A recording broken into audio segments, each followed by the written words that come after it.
1, 2, 3, let's go!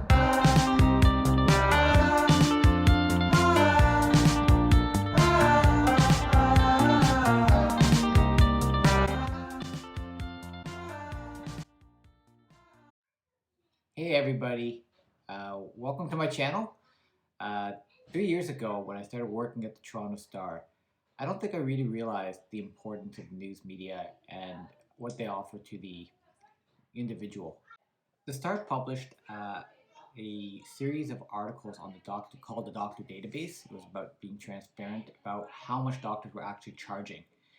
This investigative journalism won awards. It was extremely well received. And this is the kind of journalism that the Star does, but it's what a company does, what a news organization does that's independent. And it's at the heart of democracy to be able to talk about these issues and make them transparent. I didn't understand how important this was before I started working at the Star and being a part of the team that produces this and works on this all the time. This is a danger, and it's been a danger for a while. We all kind of knew from the outside that news media was not doing well.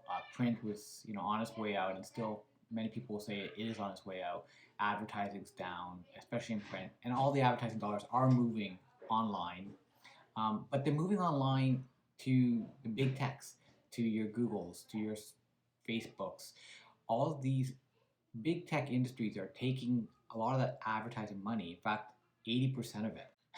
And this is hurting the media industry, the news media industry, in a way that they're now at danger of becoming extinct.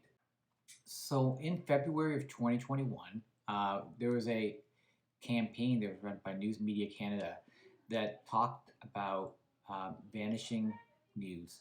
So the front page of the newspaper was blank, posing the question, what would happen if there was no more news, independent news, being produced anymore? So this campaign was meant to, as a call to action, to ask people, to ask the Canadian government to support news media outlets, to start to impose regulations similar to those that are being instilled and being considered in Australia right now. It's really important because in Australia, they're going to put in regulations and laws that are going to force companies like Google or Facebook to have to pay money to the news media industries when they show a link to one of those articles from those publications. This is not something Google's really fond of, and they're threatening to just leave Australia. Now, look, Australia represents $4 billion of the $162 billion that they made in 2019. So for Google, okay, we're going to leave, no problem. The best thing is, though, Microsoft's coming in and saying, hey, we'll cover that. And sure, you might say it's opportunistic, but they're actually willing to take, and they believe that it's right that the news media industry gets a portion of that money.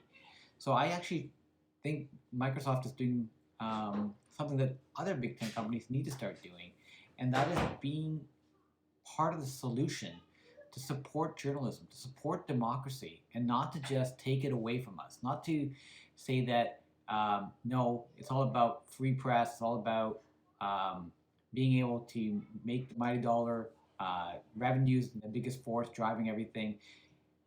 There is a responsibility that big techs have to support our democracies, to support the voice of independence. And that's at risk right now. And if you feel the same way I feel about this, then I'm asking you to please reach out to the government. I'll put a link down below. You'll see it. Please click on that and try to and support this movement that's going on. So I leave you with these last thoughts.